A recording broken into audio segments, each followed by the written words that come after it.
O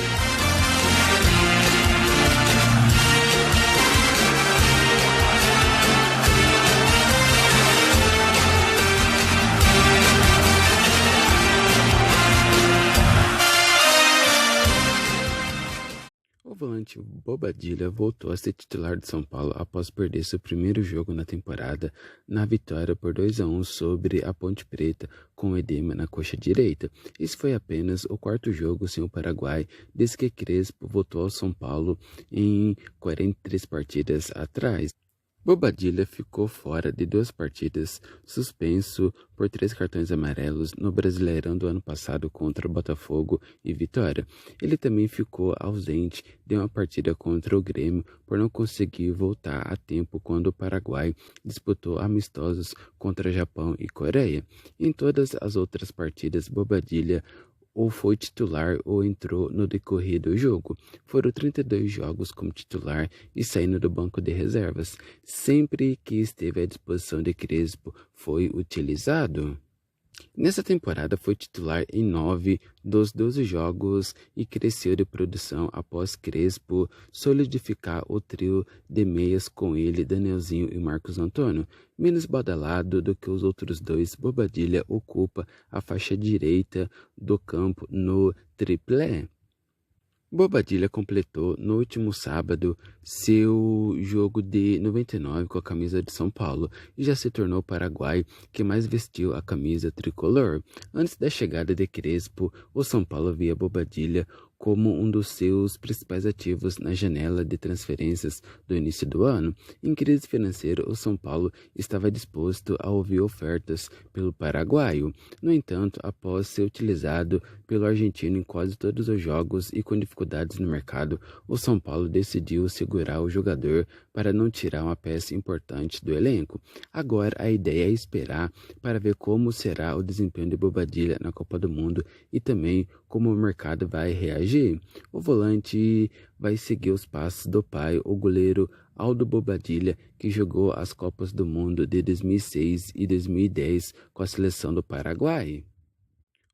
O São Paulo afastou de Cotia o engenheiro Paulo César Pires Duran, responsável pela manutenção de Cotia, que no início do ano estava em condições precárias durante a pré-temporada do time profissional, como mostrou com exclusividade o Globo Esporte.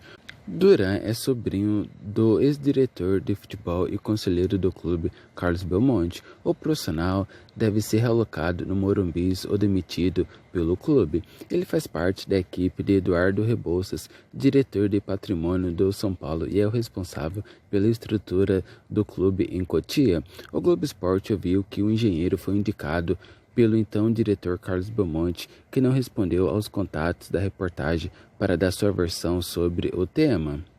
Recentemente, o presidente Massis ordenou em ato administrativo uma varredura na estrutura do clube em busca de conflitos de interesses e relações parentais. O mandatário chegou a desligar a própria filha da diretoria feminina de futebol.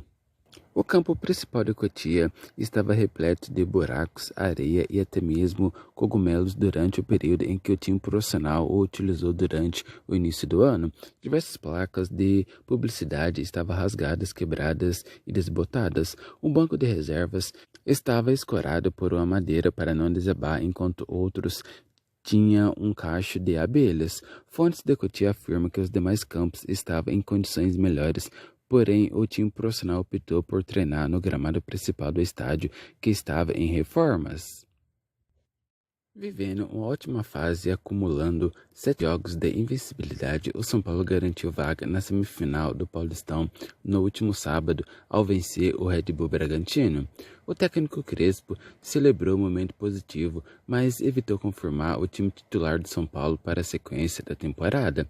Não dá para afirmar que achei o time ideal. A temporada é muito longa. O que acontece hoje pode mudar em 2 meses. Podemos voltar a jogar com uma linha de 3 que aconteceu hoje, pela necessidade, disse Crespo. Nos últimos 3 compromissos, o argentino adotou um esquema com 4 defensores, diferente do sistema com 3 zagueiros utilizado no início da temporada. A boa fase também coincide com a volta de Caleri e com as chegadas de Danielzinho e Lucas Ramon. É o jogo, o importante é que eles têm que saber o que o São Paulo precisa para vencer. O resto é consequência, disse. Com o elenco saudável, ao contrário do que aconteceu na última temporada, o argentino passou a contar com mais uma opção, o meia Cauli. Crespo não detalhou como pretende utilizar o jogador, mas comentou a estreia quando o jogador entrou no lugar de Marcos Antônio contra o Red Bull Bragantino. Foi uma situação normal para o Marcos Antônio respirar. Precisamos ter jogadores frescos e ele tem as características, pode segurar a bola. Nos momentos difíceis, tínhamos que nos defender bem, mas a ideia era defender com a bola. Ele entrou por isso, finalizou.